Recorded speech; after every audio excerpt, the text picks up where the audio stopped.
Welcome to Soft Drink TV. Today we have an interview with a very special guest, the founder of Electronic Arts, also the CEO of EA for its first decade, Trip Hawkins. Before we get into it, Trip, how can my listeners follow you or keep up with you online? Well, I'm on LinkedIn just as Trip Hawkins. I'm also I've got a Facebook page also under my name Trip Hawkins, and I'm on Instagram at the Trip Hawkins. Awesome. So, Trip, when you founded EA, what was your initial vision for the company? As a kid, I kind of discovered on my own that I was the most excited and mentally charged up when I was at play. And I found myself attracted to board games and card games and sports that all involved, strategy as a major theme. And it really activated my thinking. And so I was kind of stumbling onto what the neuroscientists later proved, which is that the single best way to increase human intelligence is through interaction. And I was growing up in the golden age of television and kind of discovering on my own that, it's basically the boob tube. And I was just way more activated, when I was playing. And I particularly liked simulations. And by that I mean any kind of a game that was trying to recreate something plausibly from a real world adult situation. And I'm using that term kind of generously because, of course, I found the first generation of card and board games themed around sports. They were pretty inadequate, but some of them were doing some decent jobs of simulating statistical outcomes. And like I remember a little baseball game where it had these little spinners, and you'd have a Babe Ruth circle of paper, and you'd put it on the spinner, and he would have a big fat pie slice where if it landed there, he'd hit a home run, and then he'd have another big one for a strikeout. And so I would notice these little details about how they were designing and making these games, and I kind of realized that I could probably do it myself, and that really got kicked off later because I became a football fan and a football player. And there just simply was not a good simulation game about football. And so I decided to make one. So as a teenager, I was making my first game, and it was, a game you played with cards and charts and dice and, lookup tables and stuff. And it's still a pretty good game. I don't think a better tabletop paper football simulation game has existed either before or since that game. Because I really understood football. Mm-hmm. And that was just a feeling I had at that time was, wow, I feel like I really understand this stuff, and I have a real interest in trying to do it in a way that's authentic. And so that just sort of propelled my career direction towards wanting to make games like that could run on computers. Because by the time I got to high school, I had become aware of computers. We didn't have them in schools yet. But I realized what the potential was and started to have a chance to work with computers in college. And, of course, one of the first things I did in my spare time on the time-sharing mini computer was create a Super Bowl simulator. And actually did a pretty good job with that. I ran an official simulation for, it was an early 1970s Super Bowl where my game predicted that Miami would beat, I think it was the Vikings, 23-6, and in the real game they beat them 24-7. Mm-hmm. So anyway, I just love doing this kind of stuff. And of course, I realized that it was going to take a while before computers got into homes. So I started thinking about when that might be and when it might become possible to make games like this, or games that would later become games like Madden football. And that was what was really personally driving me. But I realized that you really shouldn't start a business unless you have a kind of a big idea about how that business is going to be different than everybody else. And it was while I was working at Apple, helping sell computers into the homes and helping the PC market get established, that I noticed I was working with really brilliant software engineers. And they were basically artists. And they acted a little like divas. And, they had emotions. And they were very passionate and brilliant. And you got the best stuff from working with people like that. And that's where I realized, nobody has yet really looked at engineering and software as an art form. Nobody's really looked at it and recognized that it has the potential to become an entirely new mainstream communications medium, that could be as big as television. And that really was always the driving vision was, let's get to the point where the games can be so good they're indistinguishable from television, but they're far more fascinating because you're interacting with them. Mm-hmm. So that was kind of the linchpin idea that gave me the confidence to proceed to officially leave Apple and get Electronic Arts started.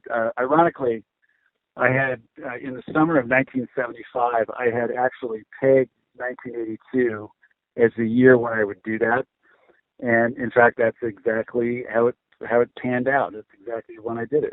Awesome. So how did you get John Madden to be the face of your NFL game? When you're trying to meet a celebrity and you don't know how to reach them, it can be very difficult. Of course, now we have social media, although, just trying to reach out to somebody through their social media, that's being followed by millions of people, they may just ignore you. But I knew a lawyer that knew another lawyer that knew the agent for Julius Erving, Dr. J. And this was the first EA Sports game, and I basically had designed this game to be something practical that we could do on an 8-bit machine. And you only had to animate 2 players, and that became Dr. J and Larry Bird go 1-on-1. But I wanted to get celebrity players, and thankfully through these connections, we were able to reach Julius's agent and get him interested. So we made a deal with him, and then of course once we had that, then it was easy to have them introduce us to Larry Bird's agent. I'm pretty sure Julius's agent knew him, and do a similar deal with Larry Bird. And that was really the first time that celebrities had ever been on screen in a video game. And of course, it was the first time that happened with athletes. And it was a success. And so once we had that, then it became a lot easier to find more agents and talk to more agents and sports leagues and athletes. And so kind of one led directly to the other. Once that game was successful, I thought, okay, now I'm going to plan something more ambitious and really focus on football, because that's the sport I cared about the most at that time. Mm-hmm. And I had a brief flirtation with Joe Kapp, the former quarterback of the Minnesota Vikings, who at that time he'd become the head football coach at the University of California in Berkeley. And I was in the Bay Area, and I'm thinking, I don't know that there's any one football player that I'd really want to build a brand around and have the cover a story of a football simulation game. But I sure would like to have a coach help me fill in some of the design details in the game that go beyond my own football knowledge. And I thought there would be other good things that come from a relationship like that. So I approached Joe Kapp, and I was looking to just pay him a consulting fee.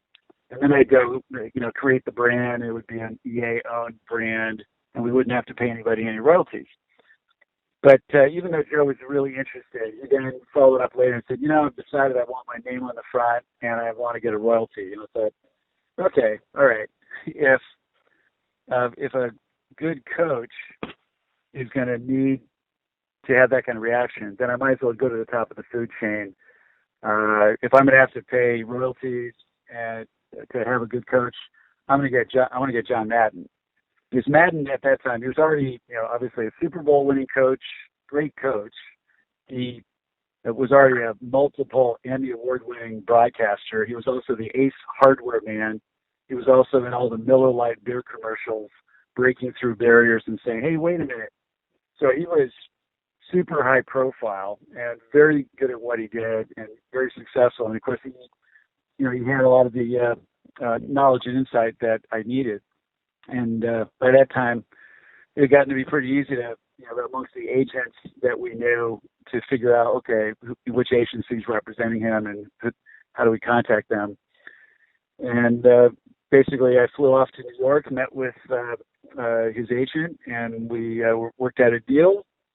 And that led to the reasonably famous story about me with a couple of my production guys flying into Denver and getting on a train, because at that time he didn't have the Madden cruiser yet. He was still taking Amtrak. And then we just spent 2 days on the train cruising up through the Rocky Mountains and across the West to Oakland. And just hung around all day for a couple of days, just talking football and going through an agenda that I had of asking him tons and tons of questions. So that's how it all got started. Awesome.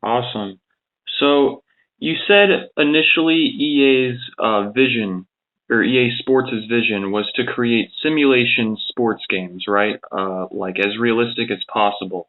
Do you think modern day EA Sports has lived up to that vision? Not really.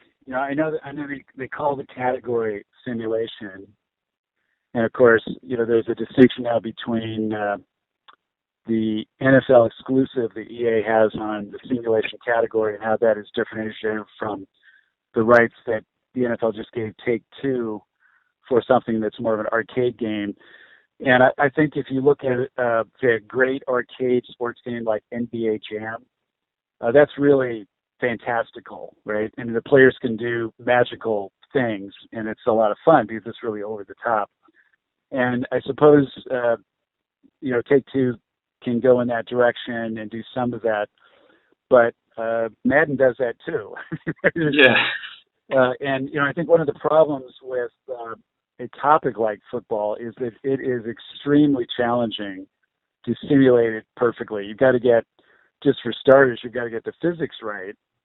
And the physics go into things like, all right, how well are you going to finish this block? And how is the blocker's body going to come off the defender that's trying to shed the blocker? And where's the momentum going? And okay, so I'm leaning to the right, but I'm trying to reach out with my left arm to trip up that ball carrier. I mean, it's just really, really challenging and complicated. Of course, you're trying to lay on the top of some kind of physics engine some other rules about, according to this guy's rating, he's going to make that tackle. No, according to the runner's rating, he's going to break that tackle. You're trying to overlay the statistics around it. And boy, even from the very first time making the first version of Madden, there would be really aggravating things, like setting up the punt play. I remember how hard it was figuring out how to successfully block all of the people that were rushing to try to block the kick, and there were situations where you couldn't quite get that right, and it was just too easy for one of the blockers to penetrate and block the kick. Well, that's no good. You got to figure out a whole lot of minute details. And then, of course, even when you've done that, I think some of the best versions of Madden have pretty good simulation. They in history have had versions that produced, scores that are like football, not like basketball, but you still have the money plays. Mm-hmm. So every player is looking for one or two plays that go to the right or go to the left, where they've got a run pass option, and they're watching this, they're keying what their opposing player is doing with their joystick and what player they're controlling and what they're reacting to. And you just know, okay, so if I see him coming in, then I'm throwing. Yeah. And I know my guy's going to be open. And it's just too easy to then boil the game down into just choosing between those two plays all day long. That's not football. That's the kind of thing that if I was making a version of the game today, man, that would just drive me crazy. And I would work really, really hard to make sure that, no, this is the real thing. This is authentic, which means you're going to be needing that full playbook. And if you expect to throw that pass for a touchdown, you're going to have to do what John Madden taught me. So, for example, if I'm trying to get you to cheat in to stop the run, I'm going to first of all establish a good running game. I'm going to establish certain running plays that are going to make you get conditioned to pursuit when you begin to notice a pattern like, oh, he's running that off tackle play again. Oh, here it comes again. Here it comes again.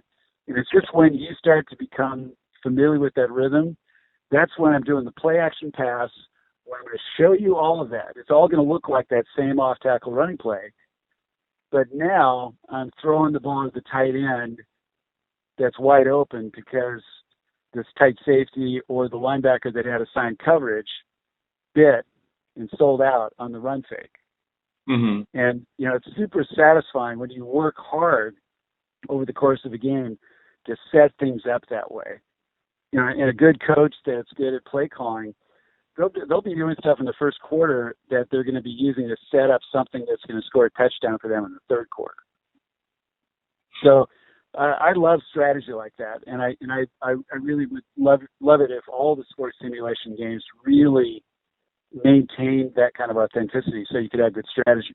I don't want the games to be hard to play. You still got to have the ability to just press a button, have the players run around their own if you don't have the dexterity to control it, and so on, and also to allow the really gifted, skilled player who's really good at open field running and targeting passes accurately, etc. But you do want to have the game, these kinds of games, engage a full playbook. So do you have a favorite Madden game over its history that you would say was the most realistic or the closest to that simulation standard? Well, I'm thinking back to, I don't know, maybe 15 years ago or so, and obviously from year to year, you could tell just from the reviews and the, user comments, the kind of ebb and flow of it. I'm not remembering a specific year in particular, mm-hmm. other than going all the way back. And the ones that had more emotional meaning today were in the early years, where we're just trying to get the thing to work properly at all. Mm-hmm. Yeah.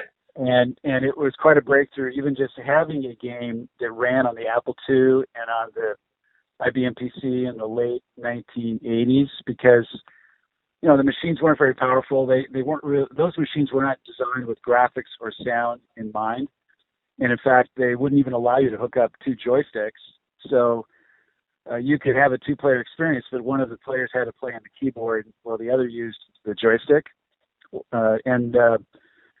It was pretty restrained. And I remember the Apple II version, which is the first version, it won some awards and got some great reviews, because people were just astonished that we were able to do it at all. I mean, it's like, what the heck? I mean, they did this on an Apple II. I mean, good grief. Yeah. So that was kind of satisfying, because it was just a labor of love. That game was supposed to be in development for a year, and it took 4 years. In hindsight, maybe we shouldn't have been trying to do it on that platform. It's just that there wasn't a good alternative platform yet.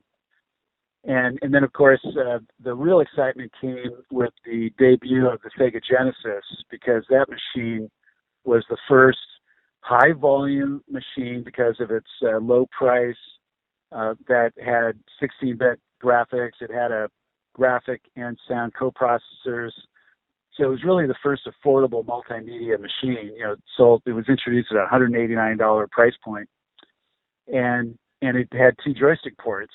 So now you've got what we always wanted with EA Sports games, which is that, hey, you and a buddy can sit down on a sofa and you can just do this together, and it's a full and fair game. And of course the Genesis version, we made it more of an arcade game to make sure that it wasn't just too dry or boring as a play calling thing where you're just watching the limited AI and statistics play out. We wanted you to feel like you're the hero on the field making the plays.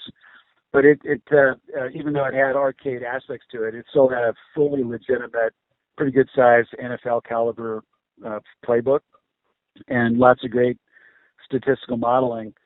and it didn't have it didn't use 3D yet, but there was an ingenious play field and sprite scaling, so it kind of had fake 3D and it looked like it. And it was just a fabulous two-player game. And Jim Simmons, the engineer that built that game, he then was able to port that engine to be the basis again for building our first hockey game. And if you remember the early EA hockey games from the early 1990s, they were all using that basic engine, which was so great and made those games so much fun. And then for me, I probably, out of all the versions, I probably spent the most hours playing on the Sega Genesis. And I would say arguably, I could probably think of that as my favorite machine of all time, just in terms of the social value of playing games with other people. And then, of course, with 3DO, Madden was one of the first things that came out for the 3DO player. And, of course, FIFA also came out, and we had a daisy chain joystick set up so you could have 6 people playing FIFA simultaneously, which was really fun. And that version of Madden, it broke some new ground in terms of audio visuals. It was kind of rough around the edges, but it still was a really meaningful emotional experience for me, just because it was, hey, my God, look at this. This game that I love is running on this platform that has all these new capabilities. And it was kind of a sign of where things were going to be going. So you built EA from the ground up into the successful company that it is today. However, recently EA has come under fire, as I'm sure you are aware of, for shifting their focus towards loot boxes, microtransactions, simulated gambling in their sports games with Ultimate Team. And they've been named worst company in America by a fan vote on numerous occasions. This is all since you have left, of course. How do you react when you see news articles that are so negative towards this company that you created?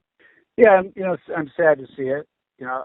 Frankly, as I kind of transitioned away from the company, I could see ways in which the leadership and the culture began to shift away from the way I would have done things. And, it's a little frustrating to see. It's like having your child grow up to be a teenager and, start going off and individuating and doing their own thing. So, that's been a process or a journey for me to kind of get used to that, because EA is kind of like my first child, and it's fully grown. It's a full-up adult, and it's done really well overall. So I've got the pride of a parent about it, and then some of the frustration and disappointment that maybe it could have done some things differently. But this is just the way human life is. Everybody's different. Intelligent people can disagree, and they've obviously been very successful. And at the end of the day, it's a business. I feel like when I'm doing something in business, I want really the heart and soul and passion to be at the center of it.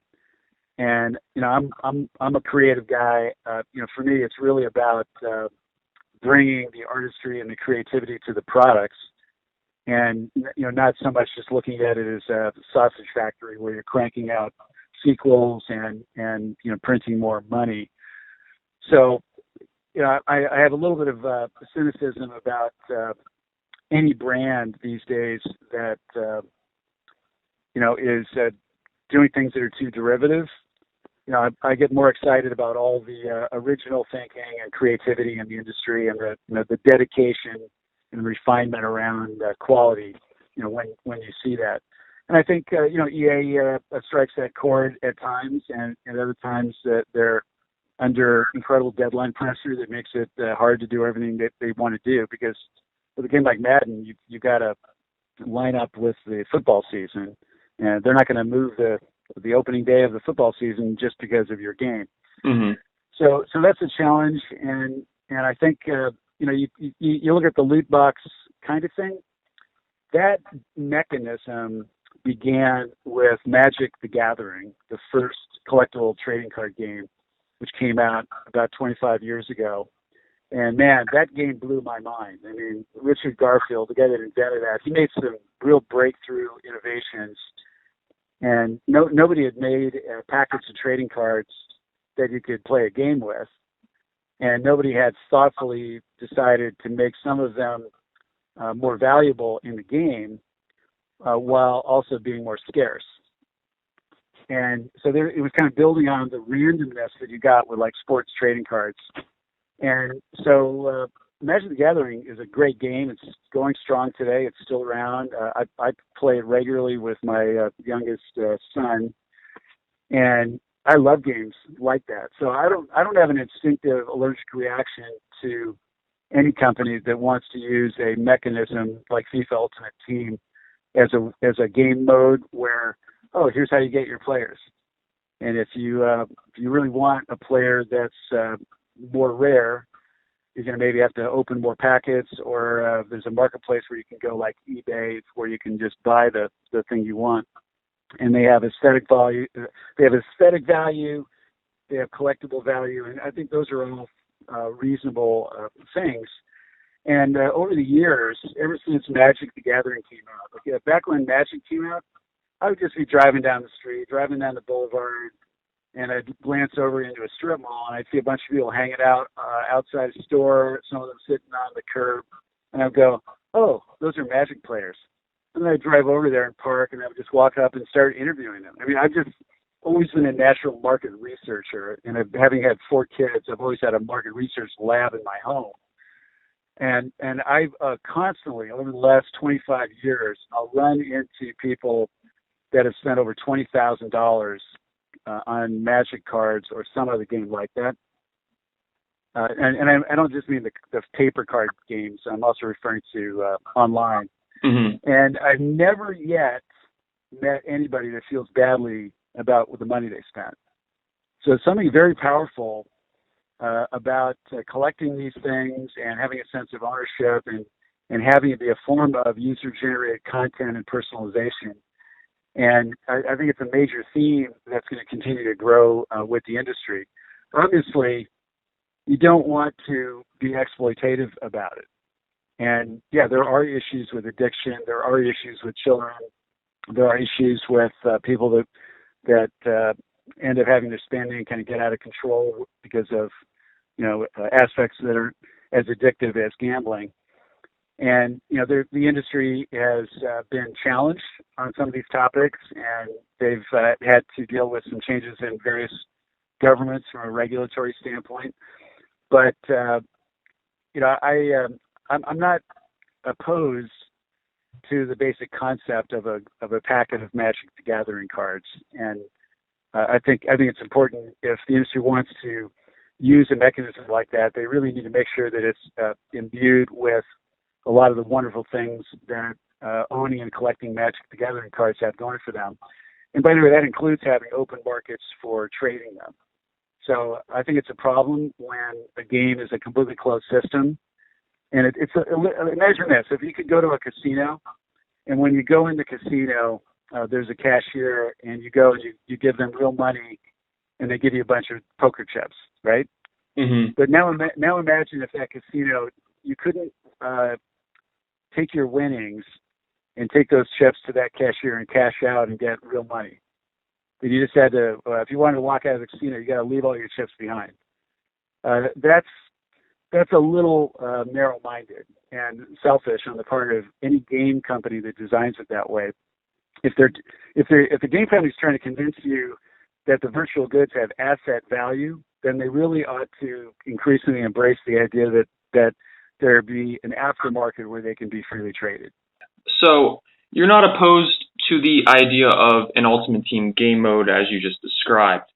But in recent years, I'd say probably the last decade, in games such as Madden and FIFA, it seems like because there is such a Ultimate Team is so profitable, it seems like these companies have neglected core modes such as franchise and career mode, especially in Madden and FIFA. And in FIFA, career mode has seen very little changes, and Madden franchise mode hasn't changed in the past 10 years. Yet Ultimate Team continues to, there's advertisements when you open the game to start Ultimate Team. Ultimate Team is everywhere you look, and that's what's getting the constant, the patches and the updates throughout the year. What do you think when you see EA handling it like that? Yeah, I don't know enough about the details to wade in on what they ought to do to improve it. What I would say conceptually is that they do research about who their customers are, and they know what things really move the needle in terms of a customer's willingness to pay for a game. And they are on a pretty disciplined schedule, and they typically can't do everything they want to do. And I'm just speculating here, but the reason I'm going to speculate is that for people that really like modes where it's really more about statistics and history and having a long-term strategic relationship with a franchise that's evolving over a period of several years, that's a pretty geeky, that's kind of that I like. But the marketplace these days is much more mainstream than that. And I'm the kind of guy, I'm still playing Stratomatic baseball. And, I use their computer simulation software, and it is some of the worst software programming in history. And it's really antiquated. I feel like I'm basically operating a, Ford Model T. And they've hardly changed that thing in the last 20 years. And I'm now I've been a customer of that company for over 50 years, and I buy their paper baseball game every year. I'm still playing it with friends from high school, and we've been doing this now for over 50 years. And so, but we're not a big audience. there's maybe, I don't know, I'm guessing a few tens of thousands of people like us that love this stuff.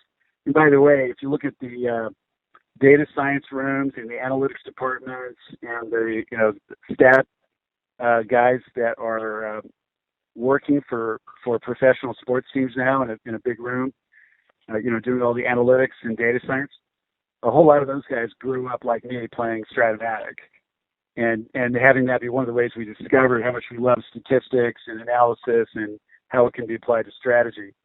But yeah, the mainstream market, they're focused on, honestly, I think what they're focused on is things that are more about the visuals and the action and the accessibility of it without needing to be all prepared for dealing with all that data. It's what I used to call putting real life in a box. I mean, they don't want to know all the machinery. They don't want to delve way deeply into the stats the way a fantasy player would. They just want to catch that touchdown pass or throw it, et cetera. And so that's why you see the investment they make in steadily improving the visuals and getting them to look more and more like a television broadcast. So I think they may just feel like, these other modes, they're not used as much. It's a more limited audience that is really passionate about it. And what's important is that, it's got a set of baseline features and it's doing a solid job of what it's doing, if that's how they feel about it. And I may be projecting, because I'm not playing those modes myself with Madden. I'm doing it with the Stratomatic baseball product, and I know that they don't care. They don't care about really trying to enhance or improve this software base that they have, because they're serving a limited audience, and we limited audience people can handle the flaws that it has. Yeah. So, again, I'm not really trying to explain or make excuses, because I don't really know the facts. I just think that they, it's that Hollywood meme, show me the money or follow the money. I think they have some research evidence about their customers that inform what they focus on, driving the sales of the games. So let's say you are still the CEO of EA today in 2020. How different or not different would the company look? Well, first I would hire you to work on the franchise mode. Yeah, because you and I both want to make that thing better. Yeah.